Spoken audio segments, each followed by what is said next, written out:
Chaos, cookies, and grandma's spirit are not so peaceful at feast.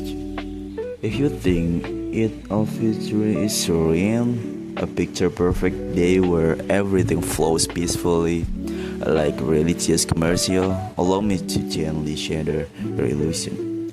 Because in my family, it isn't just about prayer and forgiveness. It's about spilled gravy fighting over cookies and someone forgetting where they parked the car. This year, we celebrated at our late grandmother's house again, like we always do.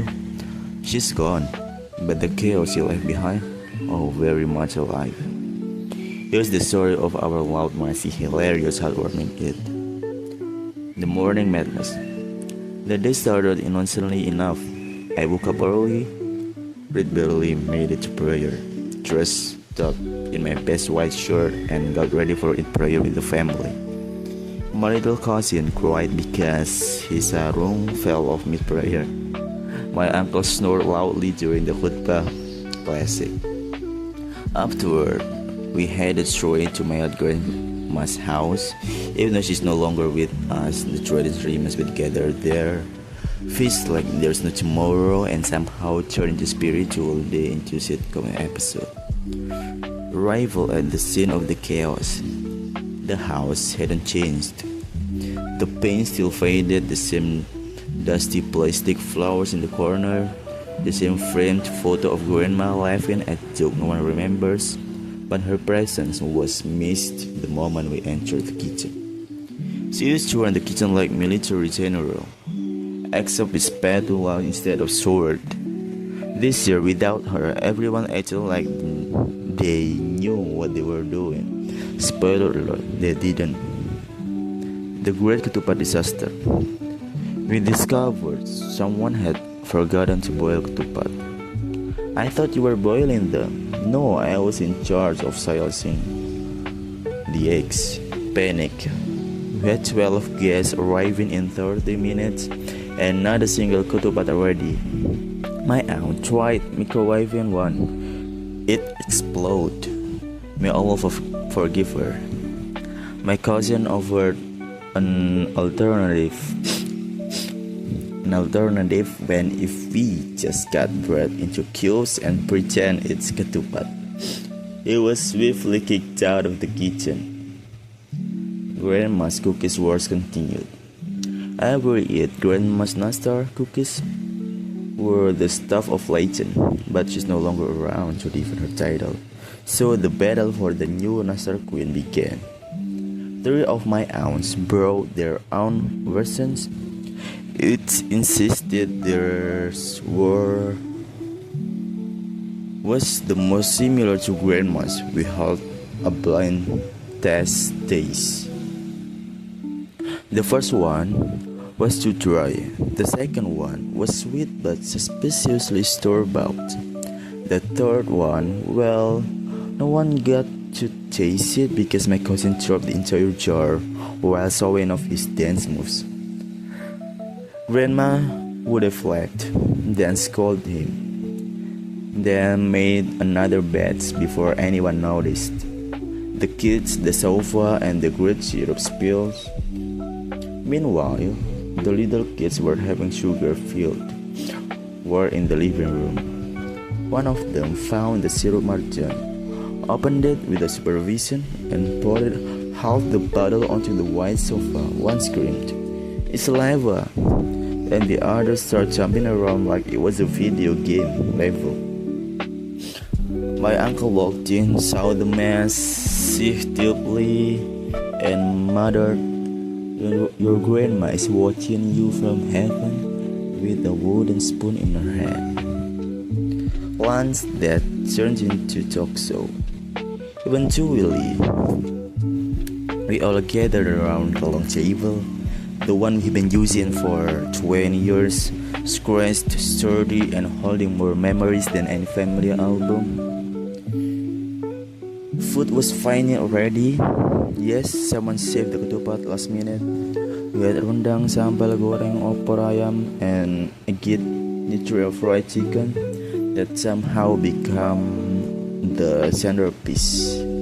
As we ate, the conversation turned wild. Some started talking politics. My aunt brought up her neighbor's cheating husband. My cousin revealed he's trying to become a YouTuber.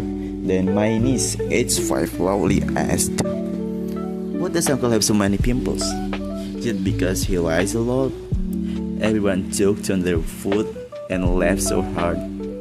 I dropped sambal on my pants. Grandma's portrait on the wall looked like it was smirking, remembering grandma, in unexpected ways. Despite the laughter and mayhem, there were quiet moments too. Someone found an old apron with her name stitched on it. Someone else pulled out a faded recipe book written in her handwriting with grease stains and all.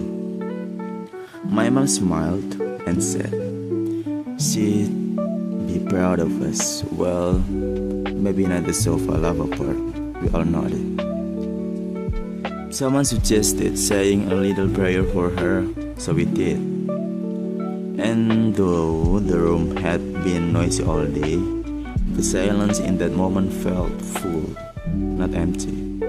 Full of her, the great post-meal nap and the battle for the fan. After eating came the traditional family ritual, the post-eat nap. Unfortunately, Grandma's house only has 2 fans. There were 10 of us living in room, pretending to nap but silently competing for airflow. Someone brought out a cardboard piece and started fanning themselves like they were Cleopatra.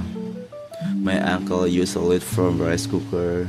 A heated but slow-moving debate broke out over who needed it more. Eventually, we agreed to rotate every 5 minutes. It lasted 30. Then everyone just gave up and slept in awkward position. The return of the missing cousin. At around 4 p.m., someone asked, "Where's Adam?" A few seconds later, a very sweaty, very panicked Adam burst into the house. He had gone to buy ice earlier but forgot which house was Grandma's. He wandered around the neighborhood carrying a bag of melting ice for 2 hours. We laughed so hard that someone accidentally knocked over the syrup lava bottle again, saying goodbye with a smile. As the sun began to set, the house slowly emptied. Plates were packed with leftover, hugs exchanged, photos taken, mostly blurry because my uncle doesn't know how to hold a phone still. Before leaving, we all stood in front of Grandma's photo again. We smiled, made silly faces, and took one last picture with her, our invisible hostess. And just like that, another 8 Grandmas was over. Loud, messy, perfectly imperfect. Reflection on the ride home. On the way home, I thought about how much I missed her, but also how much I felt her today. In the cookies, in the chaos, in the way everyone argued, but still showed up, laughed, and left full and happy. It isn't about being perfect. It's about showing up, about love, even if it's loud, about family, even if they forget the ketupat, and about honoring those who shaped us, one messy, delicious, unforgettable day at a time. So thank you, Nat, for the table, the recipes, the laughter, and the love. You made a mess, but it was a beautiful one.